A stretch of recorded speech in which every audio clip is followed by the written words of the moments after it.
Hello, my name is Mason Moore, and today I'll be reading you Sylvester and the Magic Pebble by William Steig. Sylvester Duncan lived with his mother and father at Acorn Road in Oatsdale. One of his hobbies was collecting pebbles of unusual shape and color. On a rainy Saturday during vacation, he found a quite extraordinary one. It was flaming red, shiny, and perfectly round like a marble. As he was studying this remarkable pebble, he began to shiver, probably from excitement and the rain. He felt cold on his back. "I wish it would stop raining," he said. To his great surprise, the rain stopped. It didn't gradually, as rains usually do. It ceased. The drops vanished on the way down. The clouds disappeared. Everything was dry, and the sun was shining as if the rain had never existed. In all his young life, Sylvester had never had a wish gratified so quickly. It struck him that magic must be at work, and he guessed that the magic must be in the remarkable-looking red pebble, where indeed it was. To make a test, he put the pebble on the ground and said, "I wish it would rain again." Nothing happened, but when he said the same thing holding the pebble in his hoof, the sky turned black. There was lightning and a clap of thunder, and the rain came shooting down. "What a lucky day this is," thought Sylvester. "From now on, I can have anything I want. My father and mother can have anything they want. My relatives, my friends, and anybody at all can have everything anybody wants." He wished the sunshine back in the sky, and he wished a wart on his left hind fetlock would disappear, and it did. And he started home, eager to amaze his mother and father with his magic pebble. He could hardly wait to see their faces. Maybe they wouldn't even believe him at first. As he was crossing Strawberry Hill, thinking of some of the many, many things he could wish for, he was startled to see a mean, hungry lion looking right at him from behind some tall grass. He was frightened. If he hadn't been so frightened, he could have made the lion disappear, or he could have wished himself safe at home with his father and mother. He could have wished the lion would be turned into a butterfly or a daisy or a gnat. He could have wished many things, but he panicked and he couldn't think carefully. "I wish I were a rock," he said, and he became a rock.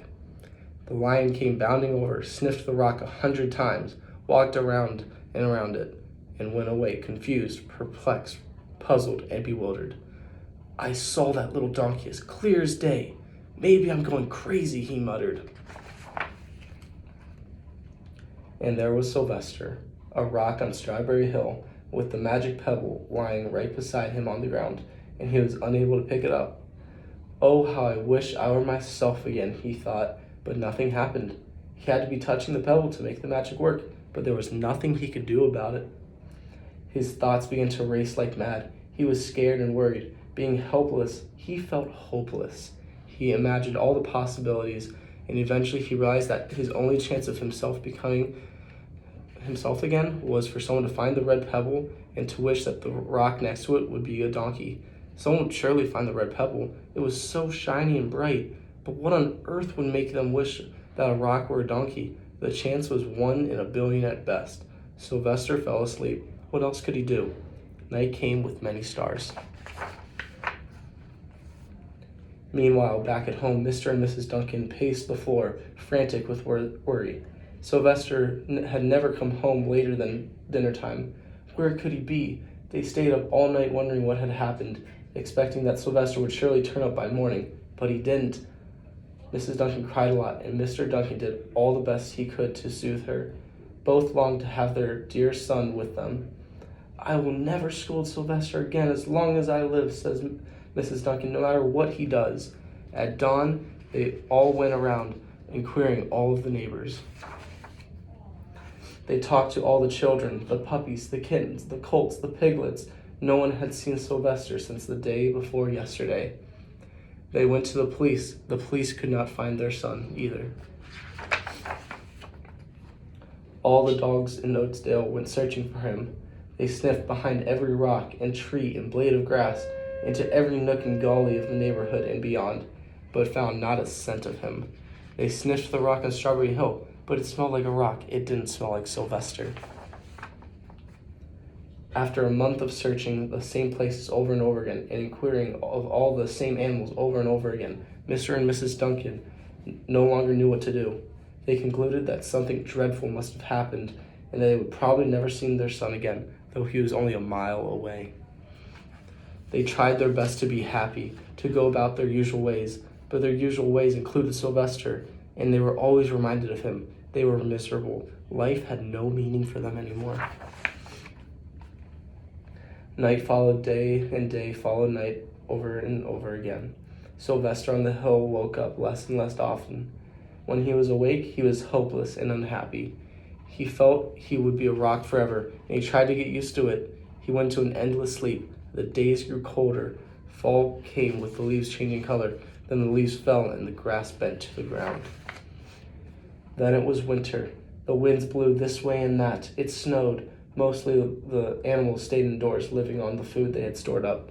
One day, a wolf sat on the rock that was Sylvester and he howled because he was hungry.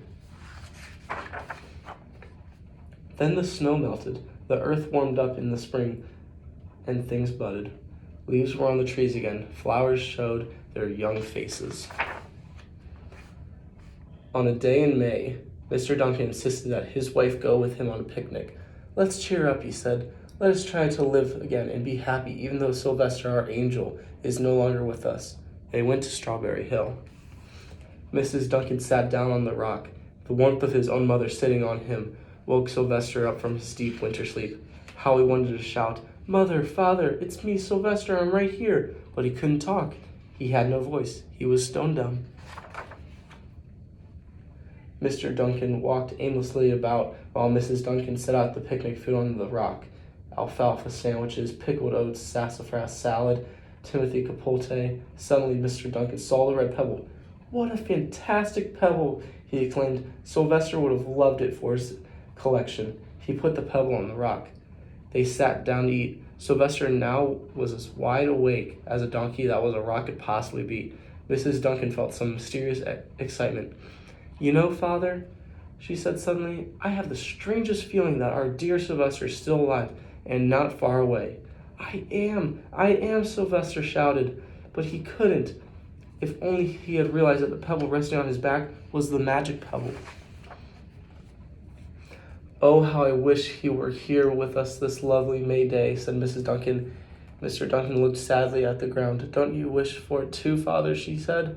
He looked at her as if to say, "How could you ask such a question?" Mr. and Mrs. Duncan looked at each other with great sorrow. "I wish I were myself again. I wish I were my real self again," thought Sylvester. In an instant, he was. You could imagine the scene that followed. The embraces, the kisses, the questions, the answers, the loving looks, and the fond exclamations. When they had eventually calmed down a bit and had gotten home, Mr. Duncan put the magic pebble in an iron safe. Someday they might want to use it, but for now, what more could they wish for? They had all they ever wanted. The end.